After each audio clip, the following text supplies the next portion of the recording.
নমস্কাৰ এই মুহূৰ্তত আহি পৰিছে ৰাতিপুৱাৰ কেইবাটাও বিগ ব্ৰেকিং নিউজ। আজি হৈছে 18 মাৰ্চ। অৰুণোদয়ৰ প্ৰতিজন হিতাধিকাৰীৰ একাউণ্টত 9,000 টকা প্ৰদান কৰিছে মুখ্যমন্ত্ৰী ডক্টৰ হিমন্ত বিশ্ব শৰ্মাই। যদি আপুনি 9,000 টকা পাইছে তেনে ক্ষেত্ৰত আপুনি অৰুণোদয় আঁচনি টকা ল'বলৈ সাজু হওক।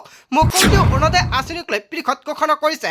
যদি আপুনি চৰকাৰী কৰৰ বাবে জিঅ'ৰিং কৰিছে, চৰকাৰী কৰৰ প্ৰথম কিস্তিৰ টকা সোমাব আপোনালোকৰ বেংক একাউণ্টত। প্ৰধানমন্ত্ৰী নৰেন্দ্ৰ মোদীয়ে কৰিছে বৃহৎ ঘোষণা। PM কিষাণৰ প্ৰতিজন হিতাধিকাৰীৰ বাবে অত্যন্ত ভাল খবৰ। 23 নং কিস্তিৰ 2,000 টকা পাবলৈ আজি এইকেইটা গুৰুত্বপূৰ্ণ কাম কৰি লওক, অন্যথা আপোনাৰ একাউণ্টত 2,000 টকা নাপাব। যদি আপোনাৰ ৰেচন কাৰ্ড আছে তেনে ক্ষেত্ৰত চেনি, দালি, নিমখৰ লগতে লাভ কৰিব মিঠাতেল। মুখ্যমন্ত্ৰীৰ ঘোষণা। লগতে কেইবাটাও ৰাজনৈতিক খবৰৰ লগতে অৰাজনৈতিক খবৰ যুগুত কৰা হৈছে। আজিৰ দিনটোত গোটেই অসম তথা ভাৰতৰ বিভিন্ন প্ৰান্তৰ পৰা যুগুত হৈছে কেইবাটাও ডাঙৰ খবৰ। এনেবোৰ খবৰ নিতৌ পাই থাকিবলৈ চেনেলটি ছাবস্ক্ৰাইব কৰি ভিডিঅ'ত এটা লাইক কৰিবলৈ নাপাহৰিব। আজিৰ আমাৰ প্ৰথম এক গুৰুত্বপূৰ্ণ খবৰ হৈছে অসমবাসীৰ বাবে এটা ডাঙৰ খবৰ। কংগ্ৰেছত অপমানিত হোৱা প্ৰদ্যুৎ বৰদলৈক বাম্পাৰ অফাৰ দিছে মুখ্যমন্ত্ৰী ডক্টৰ হিমন্ত বিশ্ব শৰ্মাই। খুদ ৰাজ্যৰ মুখ্যমন্ত্ৰীয়ে অফাৰ আগবঢ়াইছে প্ৰদ্যুৎ বৰদলৈক। বিজেপিলৈ আহিলে খেলিব পাৰিব নিৰ্বাচন। বিজেপিলৈ আহিলে এখন আসন ব্যৱস্থা কৰি দিব মুখ্যমন্ত্ৰী ডক্টৰ হিমন্ত বিশ্ব শৰ্মাই। এতিয়ালৈকে প্ৰদ্যুৎ বৰদলৈৰ লগত যোগাযোগ হোৱা নাই। যোগাযোগ যে নহ'ব তাৰ কোনো মানে নাই। ৰাজনীতিত অসম্ভৱ বুলি একো কথাই নাই। সনাতনত বিশ্বাসী কোনো মানুহে কংগ্ৰেছত থাকিব নোৱাৰে বুলি মন্তব্য কৰিছে অসমৰ মুখ্যমন্ত্ৰী ডক্টৰ হিমন্ত বিশ্ব শৰ্মাই। প্ৰদ্যুৎ বৰদলৈ এতিয়া কংগ্ৰেছত থকাৰ প্ৰয়োজনীয়তা নাই। বৰদলৈয়ে নিশ্চিতভাৱে বিজেপিত যোগদান কৰা উচিত। বিজেপিত যোগদানৰ বাবে তেওঁক আমন্ত্ৰণ জনাইছোঁ। কংগ্ৰেছত অপমানিত হোৱা প্ৰদ্যুৎ বৰদলৈক বাম্পাৰ অফাৰ দিছে অসমৰ মুখ্যমন্ত্ৰী ডক্টৰ হিমন্ত বিশ্ব শৰ্মাই। অসমৰ মুখ্যমন্ত্ৰী ডক্টৰ হিমন্ত বিশ্ব শৰ্মাই প্ৰদ্যুৎ বৰদলৈক যিটো অফাৰ দিছে, প্ৰদ্যুৎ বৰদলৈ গ্ৰহণ কৰিব নাই। জনতাই কি ক'ব, জনতাৰ মন্তব্যটো নিশ্চয় কমেণ্ট কৰি জনাই দিব। তাৰপিছত অসমবাসী ৰাজকজনৰ সভাৰ পৰৱৰ্তী খুবেই গুৰুত্বপূৰ্ণ খবৰ, লগতে এটা ডাঙৰ খবৰ। দিল্লীত চূড়ান্ত হ'ল বিজেপিৰ তালিকা। 89খন আসনত বিজেপিয়ে আগবঢ়াব প্ৰতিদ্বন্দ্বিতা। কৰ্তন হ'ব বহুবিধক মন্ত্ৰীৰ নাম। নতুনক প্ৰাধান্য দিয়া হ'ব বিজেপিৰ তালিকাত। 189টা সমষ্টিৰ তালিকা ঘোষণা কৰিব বিজেপিয়ে। বৈঠক সমাপ্তৰ পাছতে মুখ্যমন্ত্ৰী ডক্টৰ হিমন্ত বিশ্ব শৰ্মাৰ বৃহৎ ঘোষণা। এজেপিক 26টা আসন দিয়া হ'ব, BPFক 11খন আসন এৰি দিলে বিজেপিয়ে। বুধবাৰ অথবা বৃহস্পতিবাৰে প্ৰকাশ পাব চূড়ান্ত তালিকা। ৰুদ্ৰদ্বাৰ বৈঠকৰ পাছতে মুখ্যমন্ত্ৰী ডক্টৰ হিমন্ত বিশ্ব শৰ্মাই আনুষ্ঠানিকভাৱে ঘোষণা কৰিছে দিল্লীত চূড়ান্ত হ'ল বিজেপিৰ তালিকা। তাৰপিছত অসমবাসী ৰাজকজনৰ সভাৰ পৰৱৰ্তী খুবেই গুৰুত্বপূৰ্ণ খবৰ, লগতে এটা ডাঙৰ খবৰ। ৰাজ্যৰ ৰাজনীতিলৈ পুনৰ ঘূৰি আহিল আজমল। 62 নং বিনাকান্দি সমষ্টিৰ পৰা নিৰ্বাচন খেলিব আজমলে। ইউডিএফে ঘোষণা কৰিলে দ্বিতীয়খন 12জনীয়া প্ৰাৰ্থীৰ তালিকা। পূব গোৱালপাৰাৰ প্ৰাৰ্থী হাফিজ বছিৰ আহমেদ আৰু ধুবুৰীৰ পৰা প্ৰতিদ্বন্দ্বিতা আগবঢ়াব নজৰুল হকে। দলগড়ৰ পৰা প্ৰতিদ্বন্দ্বিতা আগবঢ়াব মুজিবুৰ ৰহমানে। চিঙাৰ পৰা প্ৰতিদ্বন্দ্বিতা আগবঢ়াব আছৰাফুল হুছেইনে। চামগুৰিৰ পৰা প্ৰতিদ্বন্দ্বিতা আগবঢ়াব আব্দুল আজিজে। দক্ষিণ কৰিমগঞ্জৰ পৰা প্ৰতিদ্বন্দ্বিতা আগবঢ়াব চাহিবুদ্দিনে। চমৰীয়াৰ পৰা প্ৰতিদ্বন্দ্বিতা আগবঢ়াব ইমদাদুল হুছেইনে। গোলকগঞ্জৰ পৰা প্ৰতিদ্বন্দ্বিতা আগবঢ়াব শামছেৰ তালুকদাৰে। কেৱল এয়াই নহয়, বিজনীৰ পৰা প্ৰতিদ্বন্দ্বিতা আগবঢ়াব মুছুখা বসুমতাৰীয়ে আৰু ৰহা সংৰক্ষিতৰ পৰা প্ৰতিদ্বন্দ্বিতা আগবঢ়াব মুকুট দাসে। ৰামকৃষ্ণনগৰৰ পৰা প্ৰতিদ্বন্দ্বিতা আগবঢ়াব অৰূপ কুমাৰ দাস তালুকদাৰ। ৰাজ্যৰ ৰাজনীতিলৈ পুনৰ ঘূৰি আহিল মৌলানা বদৰুদ্দিন আজমল।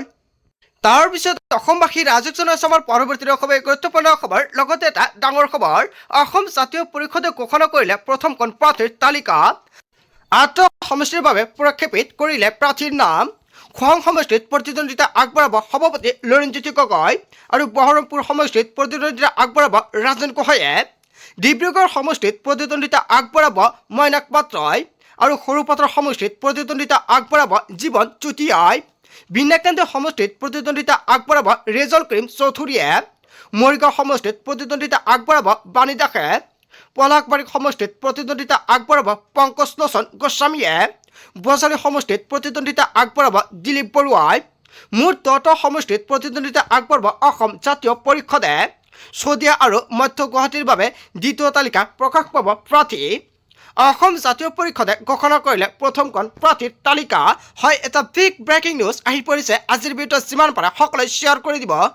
তাৰ পিছত অসমবাসী ৰাজক জনাইছে আমাৰ পৰৱৰ্তী খুবেই গুৰুত্বপূৰ্ণ খবৰ লগতে এটা ডাঙৰ খবৰ নতুন বুলি পুৰণা কণী বিক্ৰী কৰিব নোৱাৰিব আপোনাক এটা বিগ ব্ৰেকিং নিউজ আহি পৰিছে আপুনি বজাৰৰ পৰা কণী ক্ৰয় কৰে নেকি তেনে ক্ষেত্ৰত এতিয়াৰ পৰা সাৱধান হওক নতুন বুলি পুৰণা কণী ঠগিব নোৱাৰিব দোকানীয়ে কণীক লৈ চৰকাৰ প্ৰশাসনে ল'লে ডাঙৰ সিদ্ধান্ত 1 এপ্ৰিলৰ পৰা প্ৰতিটো কণীত থাকিব বিশেষ তথ্য উৎপাদন আৰু ম্যাদ উকলি যোৱাৰ তাৰিখ থাকিব প্ৰতিটো কণীত ৰঙা চিয়াহীৰে কণীত লিখা থাকিব সবিশেষ তাৰিখ চাইহে গ্ৰাহকে কিনিব পাৰিব কণী নিয়ম ভংগ কৰিলে ব্যৱসায়ীৰ বিৰুদ্ধে লোৱা হ'ব কঠোৰ ব্যৱস্থা উত্তৰ প্ৰদেশ চৰকাৰে বলবৎ কৰিছে এই নতুন নিয়ম উত্তৰ প্ৰদেশৰ পাছতে অসমতো এই নতুন নিয়ম প্ৰযোজ্য হোৱাৰ সম্ভাৱনা নতুন বুলি পুৰণা কণী বিক্ৰী কৰিব নোৱাৰিব আপোনাক হয় চৰকাৰ প্ৰশাসনৰ ফালৰ পৰা কণীক লৈ যিটো আইন আনিবলগীয়া গৈ আছে ইয়াৰ বিষয়ে জনতাই কি ক'ব যদি জনতাৰ কিবা মন্তব্য কৰিব লগা থাকে আপোনালোকৰ মন্তব্যটো নিশ্চয় কমেণ্ট কৰি জনাই দিব তাৰ পিছত অসমবাসী ৰাজক জনাইছে আমাৰ পৰৱৰ্তী খুবেই গুৰুত্বপূৰ্ণ খবৰ লগতে এটা ডাঙৰ খবৰ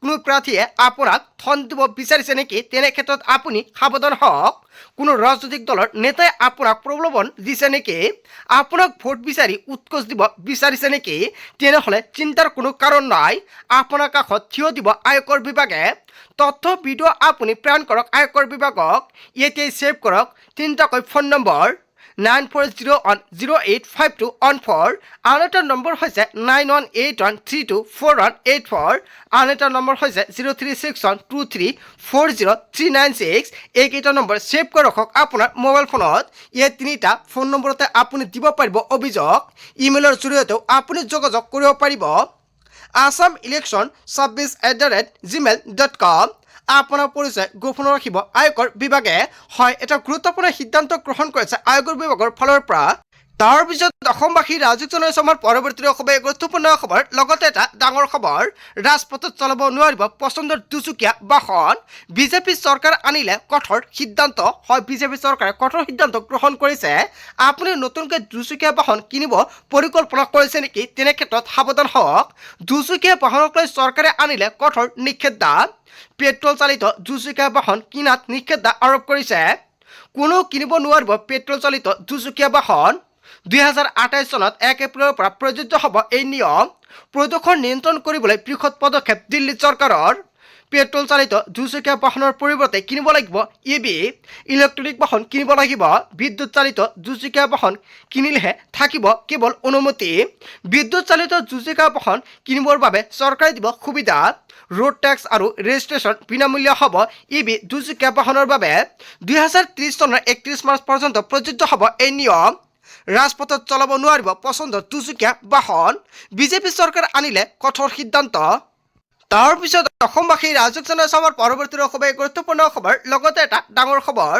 সাৱধান হওক ৰাজ্যবাসী ধুমুহা বৰষুণে পুনৰ চলাব তাণ্ডৱ ভয়ংকৰ ৰূপত আহি আছে ধুমুহা বৰষুণ শিলাবৃষ্টি 19 মাৰ্চলৈ হাই এলাৰ্ট জাৰি কৰিছে বতৰ বিজ্ঞান কেন্দ্ৰৰ ফালৰ পৰা আজিৰ পৰা 19 মাৰ্চলৈকে এলাৰ্ট জাৰি কৰা হৈছে 29খনকৈ জিলাত ইয়েলো এলাৰ্ট জাৰি কৰিছে আৰু অৰেঞ্জ এলাৰ্ট জাৰি কৰিছে সতৰ্ক কৰি দিলে বতৰ বিজ্ঞান কেন্দ্ৰৰ ফালৰ পৰা কোকৰাঝাৰ চিৰাং বাক্সা ডিমা হাছাওত অৰেঞ্জ এলাৰ্ট জাৰি কৰা হৈছে লখিমপুৰ ধেমাজি তিনিচুকীয়া ডিব্ৰুগড়ত অৰেঞ্জ এলাৰ্ট জাৰি কৰা হৈছে দক্ষিণ শালমৰা মানকাছাৰ ধুবুৰী গোৱালপাৰাত ইয়েলো এলাৰ্ট জাৰি কৰা হৈছে বঙাইগাঁও বৰপেটা নলবাৰী কামৰূপ মেট্ৰত ইয়েলো এলাৰ্ট জাৰি কৰা হৈছে উদালগুৰি শোণিতপুৰ পশ্চিম কাৰ্বি আংলঙত ইয়েলো এলাৰ্ট জাৰি কৰা হৈছে কাৰ্বি আংলং গোলাঘাট মাজুলী বিশ্বনাথত ইয়েলো এলাৰ্ট জাৰি কৰা হৈছে যোৰহাট শিৱসাগৰ চৰাইদেউত ইয়েলো এলাৰ্ট জাৰি কৰা হৈছে আপোনাৰ অঞ্চলত এই মুহূৰ্তত বতৰ কেনেকুৱা কমেণ্ট কৰি জনাই দিব যদি বৰষুণ দি আছে কমেণ্ট কৰক তাৰ পিছত অসমবাসী ৰাজক জনাইছে আমাৰ পৰৱৰ্তী খুবেই গুৰুত্বপূৰ্ণ খবৰ লগতে এটা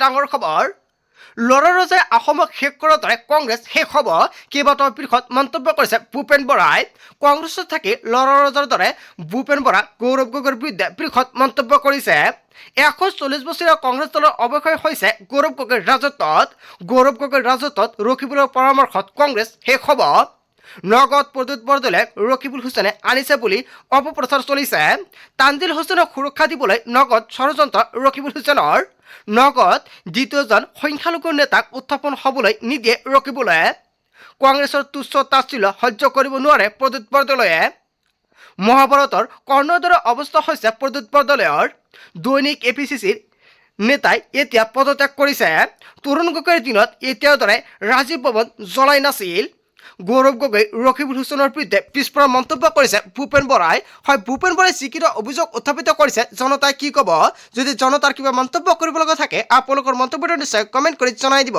তাৰ পিছত অসমবাসী ৰাজক জনাইছে আমাৰ পৰৱৰ্তী খুবেই গুৰুত্বপূৰ্ণ খবৰ লগতে এটা ডাঙৰ খবৰ এনডিএ ত্যাগ কৰি নিজাববীয়াকৈ প্ৰাৰ্থীৰ তালিকা ঘোষণা ইউপিপিএলৰ 15টা সমষ্টিতে নিজাববীয়াকৈ নিৰ্বাচন খেলিব প্ৰমোদ বৰাই 2026 নিৰ্বাচনত অকলে অৱতীৰ্ণ হ'ব প্ৰমোদ বৰা বিজেপিৰ তালিকা ঘোষণাৰ পূৰ্বেই তালিকা ঘোষণা কৰিছে ইউপিপিএলৰ ফালৰ পৰা এনডিএ মিত্ৰ দলৰ সৈতে অংশীদাৰী নহয় ইউপিপিএল প্ৰথমখন তালিকাত 7 জনৰ নাম ঘোষণা কৰিছে ইউপিপিএলৰ ফালৰ পৰা 1 নং গোসাইগাঁও শ্ৰী অনিন্দ্ৰ বসুমতাৰী আৰু 2 নং দত্মা ৰাজু কুমাৰ নাৰ্জাৰী 3 নং কোকৰাঝাৰত লৰেন্স ইছলামী তাৰ পিছত অসমবাসী ৰাজক জনাইছে আমাৰ পৰৱৰ্তী খুবেই গুৰুত্বপূৰ্ণ খবৰ লগতে এটা ডাঙৰ খবৰ অগপক দিবলগীয়া প্ৰথম 14টা সমষ্টি চূড়ান্ত বৰপেটা বঙাইগাঁও বজালী হাজো শুৱালকুছি তেজপুৰ কলিয়াবৰ কেৱল ইয়াই নহয় বোকাখাত ডিমৰীয়া সোণাই কেৱল ইয়াই নহয় আলগাপুৰ কাটলিচেৰা দক্ষিণ কৰিমগঞ্জ